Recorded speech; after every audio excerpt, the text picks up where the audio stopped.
वराय वरदाय सुरप्रियाय लंबोदराय सकलाय जगद्धिताय नागाननाय स्तुतियज्ञ विभूषिताय गौरी सुताय गणनाथ नमो नमस्ते। मध्ये सुतभ्यमणमण्डपरत्नवेद्यां सिंहासनोपरि गतां परिपेतवस्त्रां पीताम्बरणमाल्य विभूषिताङ्गीं देवीं नमामि धृतमुद्गर्वैर्जिह्वां जिह्वाग्रमादाय करेण देवीं वामेन शत्रुं परिपीडयन्तीं गदा विघातेन च दक्षिणेन पीताम्बराढ्यां द्विभुजां नमामि। श्रीराम जय जय राम। श्रीराम जय जय राम। श्रीराम जय जय राम। श्रीराम जय जय राम। श्रीराम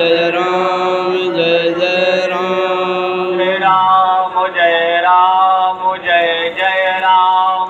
श्रीराम जय जय राम। धर्म की जय हो, अधर्म का नाश हो, प्राणियों में भावना हो।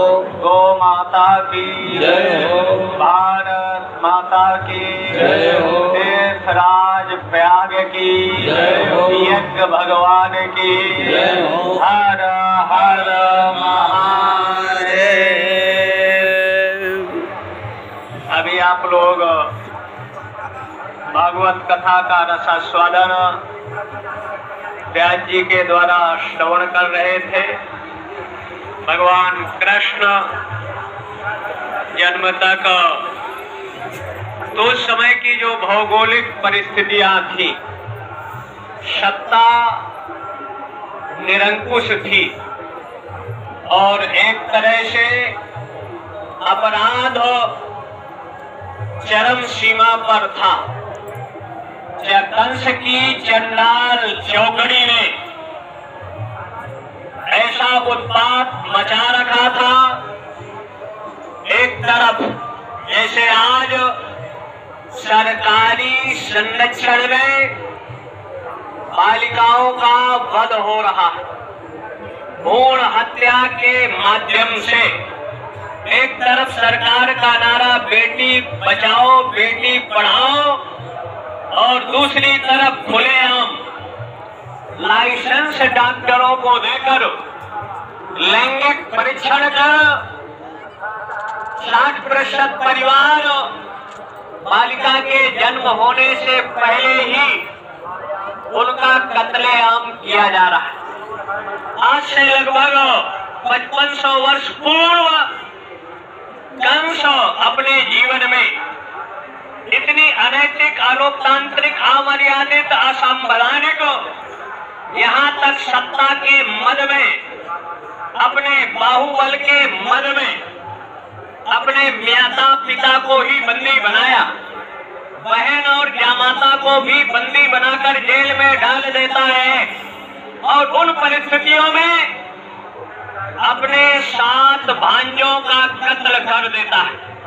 उस दैव नभवाणी के चलते, क्योंकि कृष्णस्तु भगवान स्वयं जब संकट का बादल निर्माण होता है और भक्त आर्त भाव से उस परम सत्ता ईश्वरी सत्ता को पुकारता है, मतलब कलयुग केवल नाम आधारा, सुमेर सुमेर नर उतर ही पारा। उस परमात्मा के नाम में इतनी विलक्षण, अद्भुत, अकल्पनीय शक्ति है जिसके प्रभाव से अगर देखा जाए प्रारंभ में तो माता पिता का पूजन कर घड़ानन और गजानन की जब शर्त लगती है तो गजानन ने, घड़ानन का वाहन था मयूर और गजानन का वाहन था मूषक। मूषक पूर्व जन्म का गंधर्व था और जब उनको ऋषि ने श्राप दिया इंद्र की सभा में कि जाओ तुम मूषक बन जाओ, तो ऋषियों के आश्रम में जाए, किसी का गाल में आक्रमण करे, किसी के पैर में करे और उनके बोधि पत्राओं को काटे, लेकिन उसको उड़ने की समर्थ थी। जब ऋषियों ने महादेव से शिकायत किया तो महादेव जी ने गजानन को भेजा कि जाओ इसको नियंत्रण करो, ये कौन है? मूषक। तो गजानन और मूषक का 18 दिनों तक युद्ध होता है। मारने जा रहे थे गजानन तो शरणागति हुआ और गजानन ने मूषक को अपना वाहन बनाया। मूषक का मतलब तर्क वितर्क। तो इस देश में एक मूषक संप्रदाय भी चला है, जिसको मूषक से ज्ञान हुआ कब? शिवरात्रि के दिन। उन्होंने जब वहां देखा, पूजा कर रहे थे मूषक संप्रदाय के जनक, तो देखा कि मूषक आया और भोलेनाथ में चढ़ा हुआ प्रसाद को खाया। तो उस मूषक संप्रदाय ने सोचा कि जो अपने प्रसाद की अपनी रक्षा नहीं कर सकता, तो इनकी पूजा करना व्यर्थ है। तो उन्होंने एक पुस्तक लिखा, सत्यार्थ प्रकाश, जो प्राय प्रचलन में है। और उन्होंने एक पंक्ति लिखा, न तस्य प्रतिमा अस्ति, उसकी कोई प्रतिमा नहीं है। ये मूर्खतापूर्ण वाक्य है। वेद कहता है न तस्य प्रतिमा अस्ति, मतलब उसके समान दूसरी कोई प्रतिमा नहीं है। उलट वेद के भाषा में शरणाचार्य और महीधर ने उसको प्रतिमा पलट दिया। और उसी से एक और संप्रदाय निकलता है, निरंकार। कहते हैं उसका कोई आकार नहीं है, लेकिन निर्गताकारो यस्यासो निराकार, जिससे आकार निकल जाए वो निराकार है। निराकार का मतलब प्रतिमा प्रतिमा रहित नहीं है, ये वेद कहता है। लेकिन जब अज्ञानता का परिचायक, जिन लोगों का परमात्मा निर्गुण निराकार है, अगर मान ले उसका कोई आकार नहीं, तो उन लोगों का परमात्मा बहरा है, क्योंकि जब शरीर होगा तभी कान होगा। उन लोगों का परमात्मा अंधा है, जब शरीर होगा तो आंख होगा, क्योंकि वेद कहता है सहस्रशीर्षा पुरुषा सहस्राक्षा, उसके सहस्त्र सिर है। सहस्राक्षा मतलब उनकी हजारों आंखें हैं, और सहस्त्रपाद मतलब हजारों उसके पैर हैं। ये वेद कहता है। जो लोग कहते हैं वेद में परमात्मा के स्वरूप का निरूपण नहीं है, वो उनकी अज्ञानता का परिचायक है। वेद साक्षात परमात्मा का निश्वास रूप है, जिसमें 80% कर्मकांड, 16% उपासना कांड और शेष 4% ज्ञान कांड। जो त्रिवर्ण है, ब्राह्मण, क्षत्रिय और वैश्य, जो यज्ञोपवीत धारण करते हैं, 80% कर्मकांड और 16% उपासना कांड। इसलिए 96 का यज्ञोपवीत बनाया जाता है। उसमें ये इधर मध्य और अंत, एक क्षत्रिय, एक वैश्य और एक ब्राह्मण, इसमें 3 जो है। और जो व्यक्ति अपने हाथ से उसको बनाता है 96, भी उसका त्रिगुणीकृत करता है, क्योंकि वो 3 वर्ण करता है। 3 वर्णों को यज्ञोपवीत धारण करने का शास्त्रीय विधान है। फिर उसमें 3 की जिक्र होती है, क्योंकि 3 त्रिकाई 9, वो 9 ग्रह का भी प्रतीक है। और उसमें कर्म, उपासना और ज्ञान, इन तीनों को आधार लेकर वेद प्रतिपादित 80% कर्म करने का अधिकार हर मनुष्य को है, और 16% उपासना। जब ये 96% 1131 शाखात्मक वेदों में बताई हुई विधि के आधार पर, लेकिन आज ऐसे ऐसे अनर्गल प्राप्त करते हैं। अभी 2 दिन पहले एक लेख छपा हाँ कि जन्मना ब्राह्मणों गया संस्कारात् उच्यते अभेदभ्यासी भवेत् विप्रा ब्रह्म जानेति ब्राह्मणा। ये एक भगवान ने छापा तो ब्रह्म और उसका अर्थ किया जन्मना ब्राह्मणों गया, मतलब जन्मना जायते शूद्र। उन्होंने लिखा जन्म से सभी शूद्र हैं, संस्कार से वो द्विज है और वेद पढ़ने से वो विप्र है और ब्रह्म को जानने से वो ब्राह्मण है। तो ये श्लोक ही पहली बात मिथ्या है, गलत है। अगर ब्रह्म को जानने वाला ब्राह्मण है, जिस व्यक्ति ने इसको लिखा लेख, तो ब्रह्म को जानने वाला अगर ब्राह्मण है तो गधा को जानने वाला गधा हो जाएगा, अगर हाथी को जानने वाला हाथी हो जाएगा, या कुत्ता को जानने वाला कुत्ता। ब्रह्म जाने ब्रह्म क्या शब्द बनता है, ना तू ब्राह्मण। ब्रह्म को जानने वाला ब्राह्मण नहीं है, ब्रह्म जानने ब्रह्म क्या है, ब्राह्मण नहीं है। और अगर जानने से वो ब्राह्मण है तो जो जल को जान जाए वो जल हो जाएगा क्या?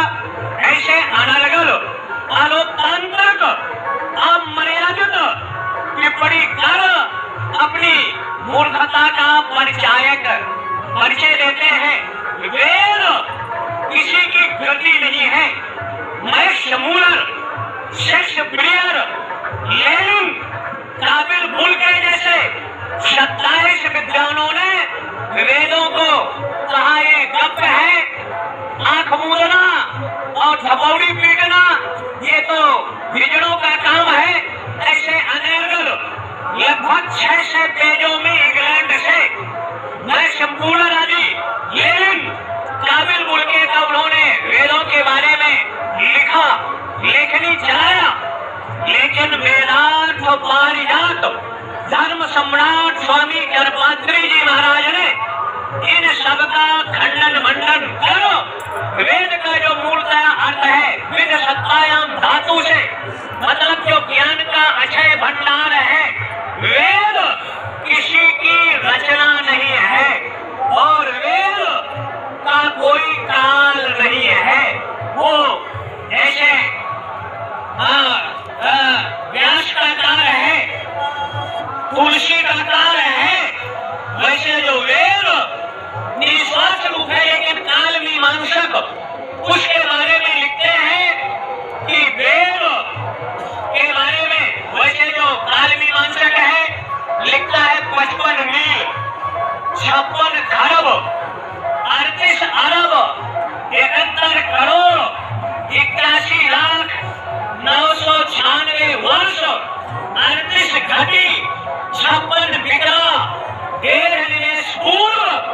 वैसे वेदों का काल मीमांसक ने लिखा, वैसे वो निश्वास है और किसी की रचना नहीं।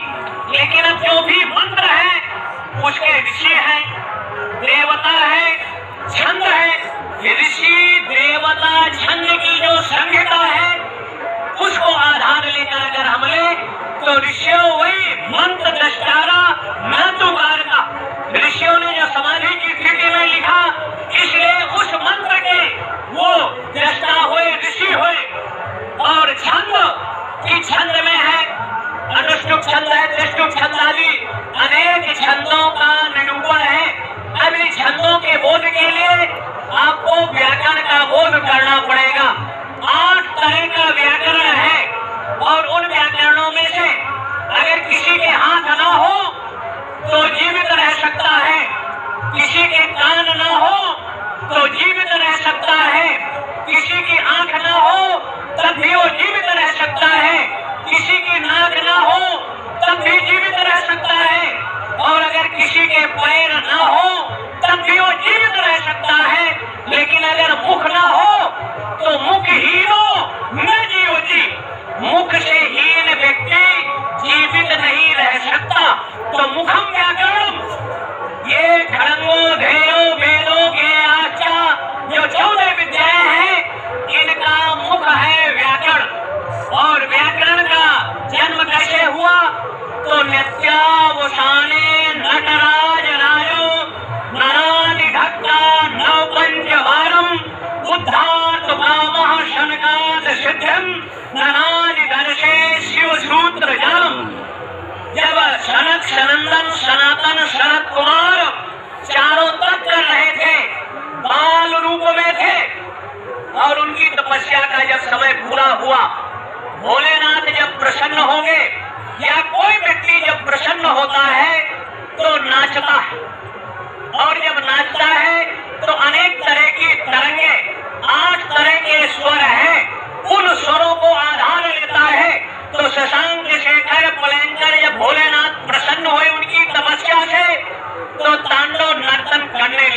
नित्यावसाने नटराज राजो, वो नटराज भी है। जैसे नट नर्तक लीलाओं को करता है, वैसे भोलेनाथ नित्यावसाने नटराज राजो ननाद ढक्का नौ पंच वारम, मतलब जो उनका डमरू था 9 5 14 बार जब उन्होंने डमरू बजाया तो व्याकरण के 14 सूत्र निकले। ऐउण ऋलिक एवं ऐऔज है वरट लड़ यम गदनम आदि 14 सूत्रों का जब जन्म हुआ, मतलब के शब्द है जैसे आ ई उ आदि आ से लेकर ज्ञा तक। तो भोलेनाथ ने जब डमरू बजाया तो उनसे वर्ण अक्षरों की उत्पत्ति हुई। अगर हम अंग्रेजी वालों से संवाद करें, परिचर्चा करें कि आपके यहाँ ए लिखा गया, पहले बी क्यों नहीं, या C B O X Y Z पहले क्यों नहीं लिखा, या उर्दू के कुरान के अल्लाह ताला के अनुयायियों से चर्चा करें कि अलिफ ये लिखते हो, बी क्यों नहीं लिखते, या सी क्यों नहीं, या जीम आदि पहले इसका क्यों नहीं। कहते हैं इस्लाम के बंदे की हमारी परंपरा है। अंग्रेजों की जो अंग्रेजी के शख्सियत है वो कहते हैं हमारी परंपरा है। और आज विज्ञान का युग है, व्यक्ति चांद पर पहुंच रहा है, तो विज्ञान सम्मत अगर विश्व में कोई भाषा थी तो ये हिंदी या संस्कृत भाषा थी। व्याकरण इसका निरूपण करता है। अको विसर्जनाम कंठा, आ से लेकर आहा तक ये कंठ इनका है। जब मूलाधार से वायु चलती है, वट चक्र में टकराती है, तो उसके बाद इन शब्दों का निरूपण होता है। ये चूसानाम तालु, जो तालु से उत्पन्न होते हैं उसका ये वर्ण होता है। ऋतुसानाम दंता, जिनसे दंत की उत्पत्ति है, दंत से। उपध्वनिया नाम मोष्टो, यमगणना नाम नासिका, ए दैतु कंठ तालु। ये अगर व्याकरण पढ़ोगे तो कौन शब्द की उत्पत्ति कहाँ से है वो आपके मुख से है। मतलब आज भी विश्व पटल पर विज्ञान सम्मत अगर दुनिया में कोई भाषा है तो देव भाषा भारतीयों की हिंदी और संस्कृत भाषा है। अंग्रेजी भाषा में लिखना कुछ, सोचना कुछ और बोलना कुछ। मनस अन्यत्, वचस अन्यत्, कर्म सम्यक दुरात्मनम, मतलब 4 से BC की भाषा उर्दू और अंग्रेजी है। मौलाना ने अपने चेला को लिखा उर्दू में, ये सामान ले आना मार्केट से, और जो उनका चेला गया तो लेकर आया, मौलाना के सामने पेश किया। कहे क्या ले आए? कहे जो आपने लिखा था। क्या लिखा था? कहे उल्लू। कहे मैंने उल्लू नहीं, मैं तो आलू लिखा था। मतलब नुक्ता सीधा लगाने की जगह नुक्ता उल्टा लगा दिया, तो नुक्ते की हेर फेर से आलू उल्लू हो जाता है। आंग्ल भाषा में लिखेंगे राइट, कहेंगे निगट, लिखेंगे कोलोनेट, कहेंगे कर्नल। ऐसे हजारों शब्द अंग्रेजी में हैं। जैसे जीजा के लिए, साले के लिए, और एक ही शब्द का प्रयोग है। अंग्रेजी वालों के पास शब्द नहीं है, लेकिन जितना शब्द सनातनियों हिंदुओं के पास है, लेकिन हम अपनी विद्या से, अपने ग्रंथों से अनभिज्ञ हैं।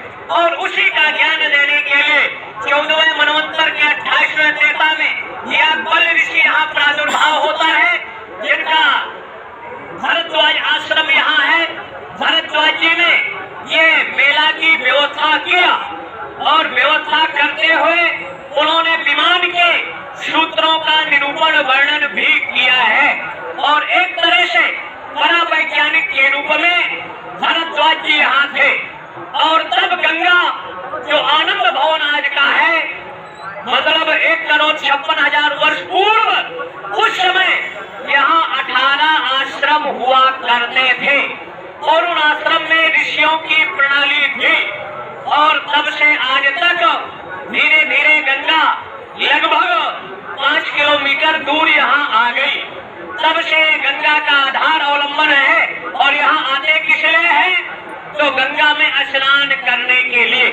आज शनिचरी अमावस्या थी जिसमें आपने मौन स्नान किया और स्नान करने से आपके शरीर की जो उर्मियां हैं, रश्मियां हैं, मलिनता है, वो आपकी दूर हुई, दिव्य शरीर आपका हुआ। और जब दिव्य शरीर होता है तो निर्मल मन जन सो मोहि पावा और मोहि कपट छल छिद्र न भावा।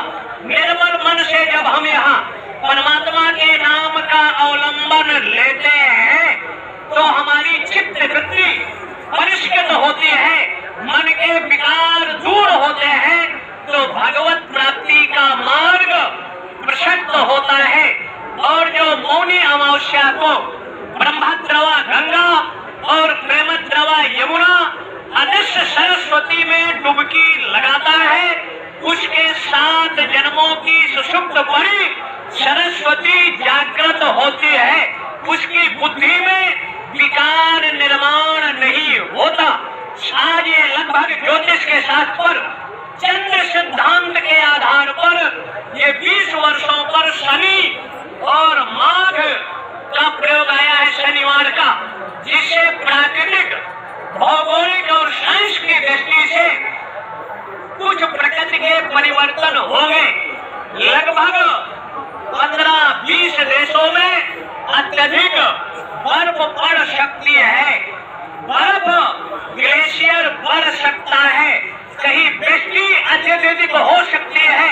और पृथ्वी में जो नाग है, नाग धारण करते हैं, वो अपने शरीर को थोड़ा हिलाएंगे तो कहीं 3 से लेकर 7 माइनस तक भूकंप और कंपन भी हो सकता है। कहीं जातिगत सामाजिक संघर्ष का भी आधार बनता है। जिनके ऊपर 7.5 दैया और 18 वर्ष की महादशा है, उनकी जो शनि पीड़ा देता है, न्याय का ग्रह है, लेकिन शनि अमावस्या में कर्मेंद्री ज्ञानेंद्री मन को एकाग्र कर अगर आपने स्नान किया है तो शनि आपको पीड़ा नहीं देंगे। शनि के पीड़ा से जीवों को छुटकारा मिलता है।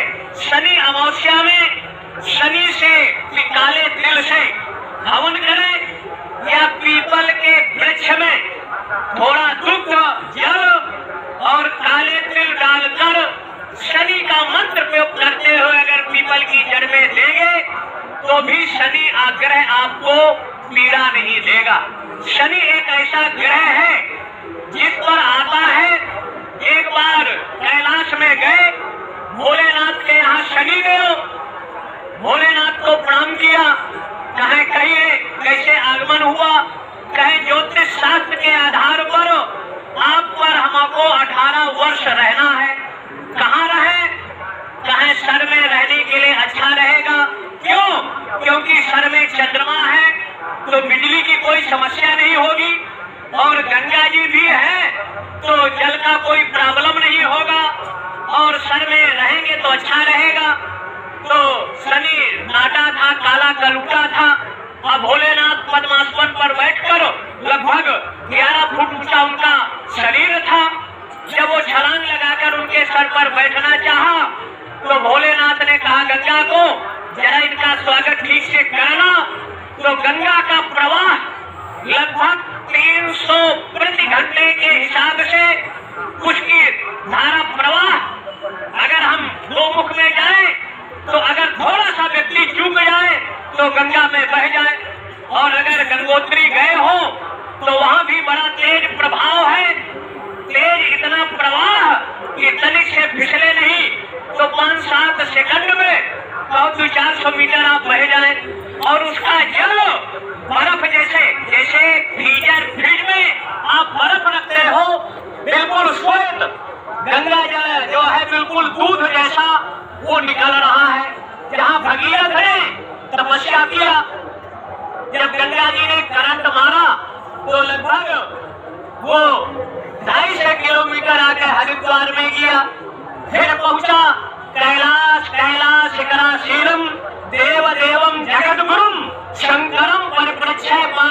परमेश्वरम फिर पहुंचा, भोलेनाथ से कहा प्रभु ये गंगा हमको रहने नहीं देती। तो उन्होंने कहा ठीक है, हमारे ही अवतार हनुमान जी है। बस इतने पे ही फिक्स फ्रेम में केवल महाराज जी बच्चे आए हैं कोई बस इधर में ठीक है। बस हमारे ही अवतार हनुमान जी है, वहाँ जाइए उनके पास रहिए। बस यहाँ आया, हनुमान जी को नमस्कार किया, कहा मेरे को 18 वर्ष आपके पास रहना है, क्योंकि आप शिव के ही अवतार हैं, रुद्रावतार। तो कहा ठीक है, कहाँ रहोगे? कहा सर में। सर पर हनुमान जी बैठे।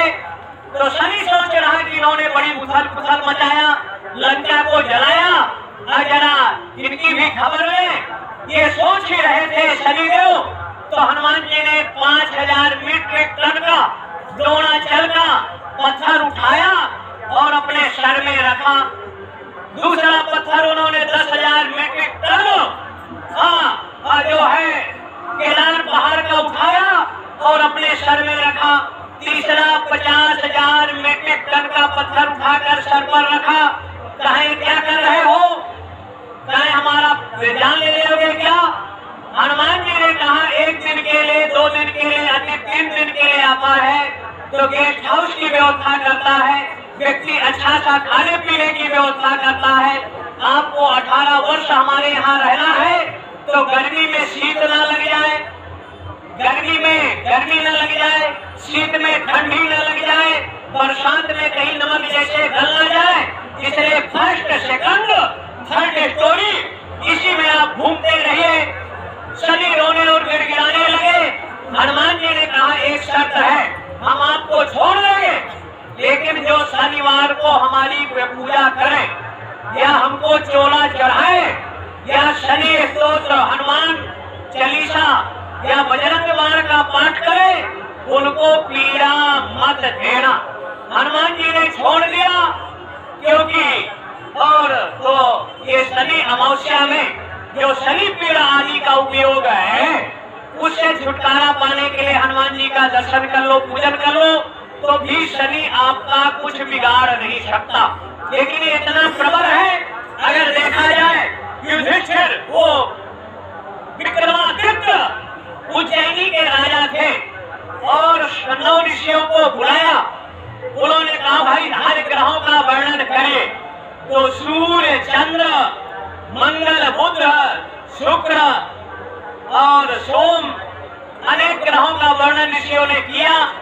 अब जब उन्होंने शनि का वर्णन किया तो विक्रमादित्य ने उनका अपमान कर दिया, और जब विक्रमादित्य ने अपमान कर दिया तो शनि एक घोड़े का व्यापारी बनकर आते हैं और उसे विक्रमादित्य उस घोड़े को लेकर खरीद लेते हैं।